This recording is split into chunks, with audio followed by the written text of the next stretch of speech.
বর্তমানে সোশ্যাল মিডিয়ায় কিন্তু প্রায় দেখা যায় অনেকের কিন্তু কল রেকর্ড ফাঁস হয়ে যাচ্ছে। আপনি কি জানেন আপনার যদি কল রেকর্ড ফাঁস হয়ে যায় আপনার কি হবে? এক মুহূর্তেই কিন্তু আপনার সকল ব্যক্তিগত কথা, আপনার ফোনের বিকাশ, রকেট, নগদ সহ ব্যাংকের যাবতীয় পাসওয়ার্ড কিন্তু সাইবার চোরদের হাতে চলে যেতে পারে। এক মুহূর্তেই কিন্তু আপনার জীবন কিন্তু হুমকির মুখে পড়তে পারে। সবচেয়ে মজার ব্যাপার হলো যে এই অপশনটা কিন্তু আমরা নিজেরাই চালু করে রেখেছি, অর্থাৎ পারমিশন দিয়ে রেখেছি। কিভাবে সেটা বন্ধ করবেন সেটাই দেখাবো আজকের ভিডিওতে। ভিডিওটা অনেক গুরুত্বপূর্ণ, তাই শেয়ার করে রেখে দিন, অন্যদের কাজে লাগবে। এবং এই ধরনের ভিডিও পেতে অবশ্যই সাবস্ক্রাইব অথবা ফলো দিয়ে সাথে থাকবেন। চলুন ভিডিওটা শুরু করছি। এই সেটিংসটা করার জন্য আপনার ফোনের যে জিমেল অ্যাপস রয়েছে, জিমেল অ্যাপসের উপর একটা ক্লিক করবেন। জিমেলটা ওপেন হয়ে গেল। তারপরে জিমেলের যে একটা লোগো রয়েছে, এই লোগোর উপর আপনি একটা ক্লিক করবেন। তারপরে ম্যানেজ ইওর গুগল অ্যাকাউন্ট, এখানে একটা ক্লিক করে দিব।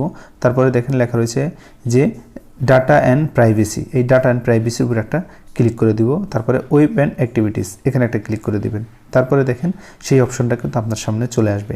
একটু স্ক্রল করে নিচে আসবেন, দেখেন লেখা রয়েছে include voice and audio activities. দেখেন এই অপশনটা কিন্তু চালু করে দেওয়া আছে, সবারই মোটামুটি এটা অটোভাবে চালু করা থাকে। এই অপশনটা আপনি তুলে দিবেন।